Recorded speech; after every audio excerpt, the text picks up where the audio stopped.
जितने भी ये नेता हैं, पक्ष के हों चाहे विपक्ष के हों, इनको आमने सामने आप कभी डिबेट नहीं करा पाइए। चाहे राहुल गांधी हैं, चाहे प्रधानमंत्री नरेंद्र मोदी जी हैं, आमने सामने बैठकर डिबेट। आप सभी को मेरा प्रणाम। विपक्ष बोल रहा है कि आप कोई भी बटन दबाएंगे सब बीजेपी को जाएगा, ये लोग वोट चोरी करके जीत जाएंगे, ये लोग ईवीएम हैक करके जीत जाएंगे, ये लोग जिला अधिकारियों पर दबाव बनाकर चुनाव जीत जाएंगे। तो अगर ये सब सत्य है तो फिर आप लोग इतना सारा मेहनत, इतना सारा प्रचार प्रसार, इतने जी जान लगाकर चुनाव के लिए मेहनत क्यों कर रहे हैं? प्रचार प्रसार, road show, rally, paper pamphlet, banner, फिर होर्डिंग, फालतू में ये सब क्यों खर्च करना है? जब आप पहले ही मान रहे हैं कि ये लोग सारे सिस्टम पे अपना आधिपत्य अधिकार जमा के बैठे हैं और ये सत्य है, अगर भारत में हो रहा है तो फिर आप अपना हार मान लीजिए।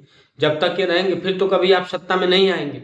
और अगर पक्ष ये बोल रहा है कि ये सब बेल पे हैं, सब भ्रष्टाचारी हैं, ये सब जेल के अंदर जाएंगे, तो भाई कब जाएंगे? इतने साल से आपकी सरकार है, जंगल राज जंगल राज जंगल राज, मंगल राज कहाँ है ये बता दीजिए। मैं मानता हूँ कि चलिए बिहार में चुनाव है तो वहाँ जंगल राज है, लेकिन मंगल राज जहाँ पे है वो राज हमें दिखा दीजिए कि यहाँ मंगल राज है। वो हम थोड़ा देख लें कि यहाँ राम राज है, ये मंगल राज है। वो कौन सा जिला है, कौन सा प्रदेश है, कौन सा तहसील है, कौन सा ब्लॉक है, कौन सा गांव है? ये चैलेंज है ये राम राज वालों को और ये मंगल राज वालों को कि ये बस ये बता दें कि फला गांव में, ब्लॉक में, तहसील में या क्षेत्र में या हमारे लोकसभा में या विधानसभा में यहाँ पर मंगल राज है, यहाँ पे राम राज है, या कोई प्रदेश या पूरे देश का कोई भी हिस्सा, एक टुकड़ा, कोना मात्र ये बता दें, फिर मैं वहां का दूध पानी का पानी करने को तैयार हूँ। ये लोग मतलब अपने चुनाव के लिए दोनों पार्टियां प्रयास कर रही हैं, दोनों मेहनत कर रही हैं, दोनों लोग चुनाव में अरबों खरबों रुपए पानी की तरफ आ रहे हैं, सब दिन रात रैलियां कर रहे हैं, रोड शो कर रहे हैं। अगर इसी तरीके से चुनाव जीत जाया जाता है तो फिर ये सब करने का, ड्रामा करने की कोई जरूरत नहीं है। ये तो जनता को एकदम से मूर्ख बनाने का कार्य किया जा रहा है कि इनके देखने में जनता एकदम बेवकूफ है, जनता पागल है, जनता नादान है, जनता अविवेकी है, जनता महामूर्ख है। तो ये कुछ भी बोल देंगे और जनता वो मान लेगी। वो उसको गाली दे रहे हैं, वो उसको गाली दे रहा है, वो नेता उसको गाली दे रहा है, वो उसको। कल ये एक ही थाली में बैठ के खाएंगे और एक ही पास बैठ के बिल बनाएंगे, एक ही पास बैठ के अपना पेंशन वेतन भत्ता पास कराएंगे। उस समय सब मौन हो जाते हैं। आप और हम जितने भी समर्थक हैं वो आपस में लड़ेंगे, मरेंगे।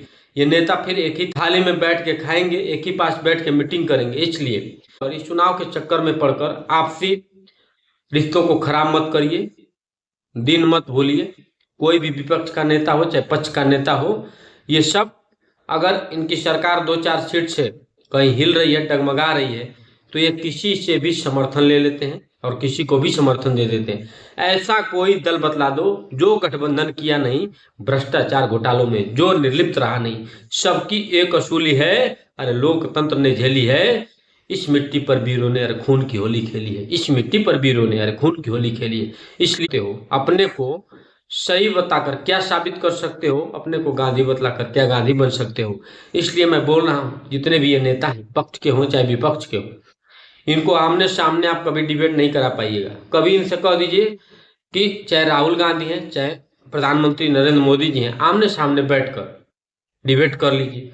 कोई भी नेता, पक्ष का विपक्ष का, आमने सामने बैठ के डिबेट नहीं करेगा, आमने सामने बैठ के प्रेस कॉन्फ्रेंस नहीं करेगा, अपने अच्छाइयों को, अपने कमियों को नहीं गिनाएगा। वो बस मंच पर आएगा, एक दूसरे को गाली देगा। ये जनता को एकदम से बेवकूफ बनाने का कार्य किया जा रहा है। इसलिए मेरी हाथ जोड़कर विनती, निवेदन, प्रार्थना है, सबसे अपील है कि आप लोग चाहे पक्ष के समर्थक हैं चाहे विपक्ष के हैं, प्रयास करिए कि आप निष्पक्ष रहिए। और अगर नहीं रह सकते हैं तो आपस में अपने संबंधों को खराब मत करिए, नहीं तो कल ये नेता एक हो जाएंगे और आप लोग आपस में दुश्मनी करके, पता चलेगा किसी का मर्डर हो गया, किसी की आपस में लाठियां चल गई, किसी के आपस में मार झगड़ा हो गया, किसी के घर से किसी की जीवन भर के लिए दुश्मनी हो गई। ये सब चुनाव के समय में मत करिए, शोभा नहीं देता है। क्योंकि इतिहास उठाकर देख लीजिए, कोई ऐसा नेता नहीं है, कोई भी ऐसा नेता, चाहे वो हिंदू हो, मुस्लिम हो, सिख हो, ईसाई हो, चाहे किसी पार्टी का हो, किसी के पास बैठकर खाया पिया ना हो, किसी के पास बैठकर अपने सुख दुख को ना बांटा हो, किसी के पास बैठकर मीटिंग न किया हो, ऐसा कोई भी नेता किसी पार्टी का नहीं है। इसलिए अगर विपक्षी आरोप लगा रहा है तो भाई मेहनत करना छोड़ दे, और अगर ये पक्ष आरोप लगा रहा है तो सबको उठाकर जेल डाल दे, सबको कठोर से कठोर सजा दिला दे, कानून बनाए। लेकिन ये सब ड्रामेबाजी, ढकोसलेबाजी अब 21वीं सदी में इस भारत में, जहाँ पर हम बोल रहे हैं कि ये सब डिजिटल युग है और हर युवा पढ़ा लिखा, हर युवा जागरूक है, तो बस रील बनाने की बात हो रही है। तो अब इन सब मुद्दे पर रील बननी चाहिए। अगर मोदी जी ने रील बनाने के लिए बोला है तो हम सब युवाओं को बोल रहे हैं कि इन्हीं लोगों का रेल बनाना शुरू कर दीजिए। रील बनाइए चाहे मत बनाइए, इन लोगों का रेल बनाना बहुत जरूरी है। अगर रेल नहीं बनाया गया तो फिर भारत से भूख, गरीबी, बेरोजगारी को कभी नहीं मिटाया जा सकता है। पक्ष न विपक्ष, मैं निष्पक्ष, मैं निष्पक्ष। वंदे मातरम, जय हिंद, जय भारत। हमारी बातों को अधिक से अधिक शेयर करिए, हमारे चैनल को सब्सक्राइब करिए। जय हिंदुस्तान, जय जय श्री राम।